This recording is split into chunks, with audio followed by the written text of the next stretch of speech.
ఆర్థిక సంస్కరణలు వచ్చిన తర్వాత ఆదాయాలు పెరిగాయి, సంపద సృష్టించబడింది. అదే సమయంలో ఇల్లులు పడిపోతున్నాయి. నేను అందుకే అప్పుడప్పుడు పద్మశ్రీ గరికపాటి నరసింహరావు గారికి చెప్పా, మీరు కూడా రండి, మేము చేసే ఈ ప్రయత్నంలో మేము ఎకానమీని బిల్డప్ చేస్తాం, కనీసం మంచి మాటలు మీరు మాట్లాడుతూ ఉంటే కొంతమందైనా మారతారు, నేను మిమ్మల్ని గవర్నమెంట్లో ఒక అడ్వైజర్గా తీసుకుంటాను, విలువల గురించి ప్రమోట్ చేయమని వారిని కోరాను. వారు అతి సున్నితంగా ఈ గవర్నమెంట్ అంటే నాకు కుదరదు, నా పనిదే నేను చేసుకుంటున్నాను, నన్ను వదిలిపెట్టమని అంటే, మిమ్మల్ని వదిలిపెడతాం కానీ మీలాంటి వాళ్ళు మంచిని బతికించాలంటే మళ్ళా 10 మంది కలవాల్సిన అవసరం ఉంది, విలువలతో కూడిన సమాజం కావాలంటే మనం ముందుకు పోవాల్సిన అవసరం ఉందని వారికి చెప్పాను. యశ్వంత్ గారు చెప్పింది ఒకటి గుర్తుపెట్టుకోవాలి, భారతదేశం మహోన్నతమైన దేశం. ప్రపంచంలో కుటుంబ వ్యవస్థ ఉండే ఏకైక దేశం భారతదేశం. ఈ విషయం మీరందరూ గుర్తుపెట్టుకోవాల్సిన అవసరం ఉంది. వేరే సంస్కృతులు చూస్తే భార్యాభర్త కాంట్రాక్ట్, తండ్రి కొడుకు అప్పిస్తాడు, కొడుకు తండ్రికి అప్పిస్తాడు, ఇద్దరు కూడా లెక్కలు రాసుకుంటారు, తప్పకుండా తిరిగి పే చేయాలి. కానీ భారతదేశంలో కొడుకు ఎంత పెద్దవాడైనా సరే ఎప్పటికప్పుడు తండ్రి మాట వింటానే ఉంటాడు, మెంటరింగ్ చేస్తానే ఉంటారు. ఇంకొక పక్క భార్యాభర్త ఒకసారి పెళ్ళయిన తర్వాత మనందరం ఆలోచించేది, ఎవ్వరూ ఇడిపోవాలనే సాహసం చేయరు, జీవితాంతం బతికున్నంత వరకు కలిసి ఉంటాం. అది ఒక్క భారతదేశ కుటుంబాల్లో మాత్రమే ఉంది. ఇది ఎక్కడి నుంచి వచ్చిందంటే మన సంస్కృతి సాంప్రదాయాల నుంచి వచ్చాయి.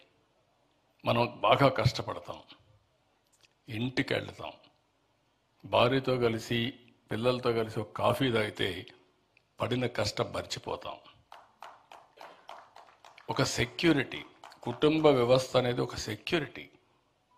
మనం ఏదైనా సిక్ అయితే ఓకే, భర్త ఉన్నాడు చూసుకుంటాడు, హాస్పిటల్ తీసుకెళ్తాడు, పిల్లలున్నారు చూసుకుంటారు అనే భరోసా.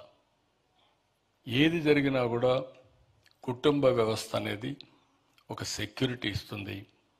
అలాంటి సెక్యూరిటీ వల్ల మనకి ఎన్ని సమస్యలున్నా స్ట్రెస్ బరస్ట్ అవుతాం, ఇంటికి పోతానే రిలాక్స్ అయిపోతాం.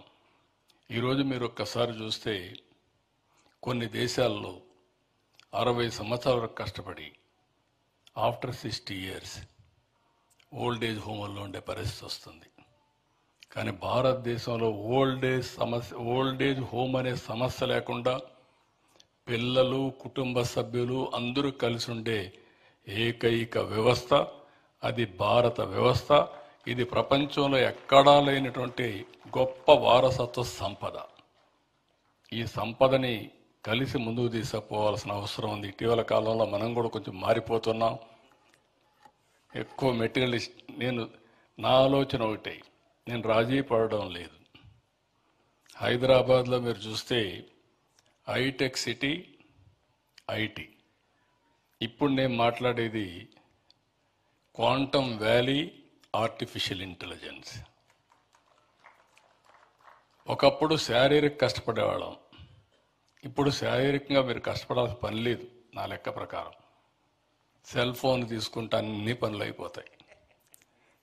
కానీ నరసింహరావు గారు నా సెల్ ఫోన్ నేను వాడినని, మీరు వాడరు. కానీ ఇప్పుడు సెల్ ఫోన్ లేకపోతే బ్రతికే పరిస్థితులు లేవు. ఆ స్టేజ్కి వచ్చేసాం. ఒకప్పుడు నన్ను ఎగతాళి చేశారు అందరూ. ఒకప్పుడు ఇండియాలో సెల్ ఫోన్స్ ఉండేటివి కాదు, చైనాలో సెల్ ఫోన్స్ అప్పుడే పెద్ద ఎత్తున రెవల్యూషన్ వచ్చింది. ప్రపంచం మొత్తం సెల్ ఫోన్లు వచ్చాయి. మన దగ్గర బిఎస్ఎన్ఎల్ ఒక కంపెనీ ఉండేది, ఇప్పుడు కూడా ఉంది, government of India public sector company.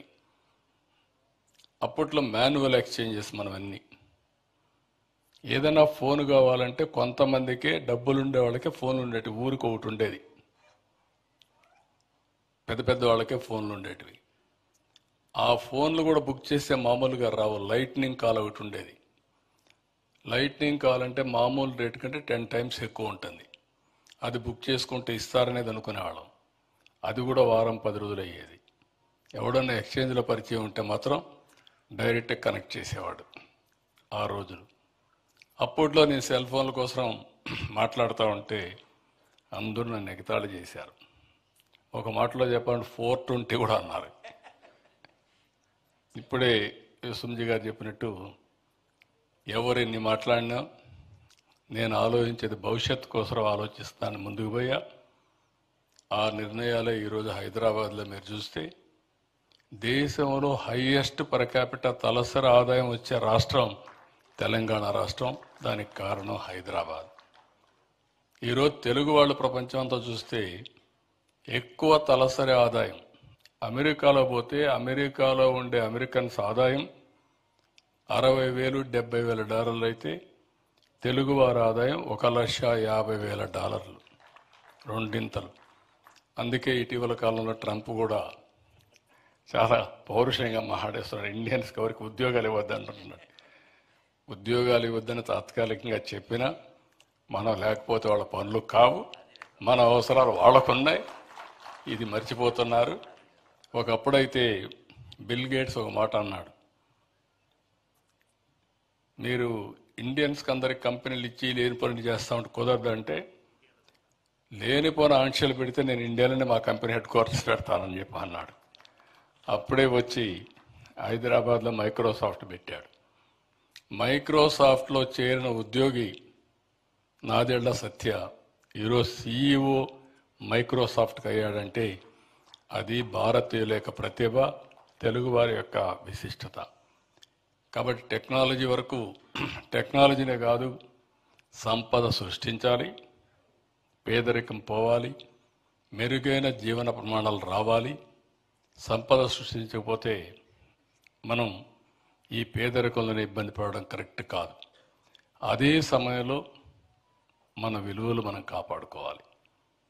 విలువలు, సంపద రెండు కలిసి ముందుకు తీసుకుపోవాల్సిన అవసరం ఉంది.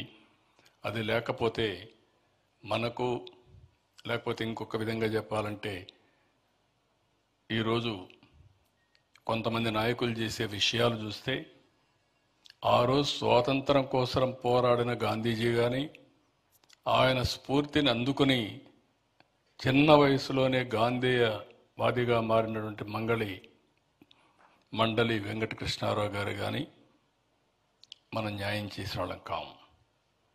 ఎన్నో త్యాగాలు చేశారు, ఎంతోమంది ప్రాణాలు అర్పించారు, ఎంతోమంది జీవితాల్లో పెళ్ళిళ్ళు చేసుకోకుండా ఈ దేశంలో స్వాతంత్రం రావాలి, స్వతంత్ర భారతదేశంలో మేము బతకాలి, అందరికీ అన్ని అవకాశాలు రావాలని పోరాడారు.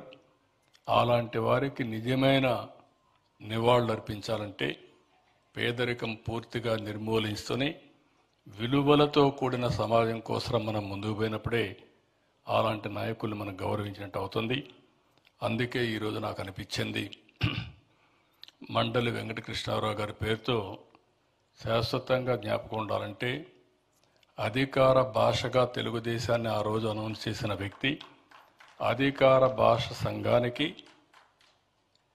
మండలి వెంకటకృష్ణారావు గారి పేరు పెట్టి మండలి వెంకటకృష్ణారావు అధికార భాషా సంఘాన్ని ఎస్టాబ్లిష్ చేస్తాం. అది ఆయనకి ఎప్పుడు ప్రజలందరికీ గుర్తుంటుంది. ఎవరు పెట్టారు, ఈ భాష కోసం ఎవరు పనిచేశారు, అవన్నీ గుర్తుంటుంది.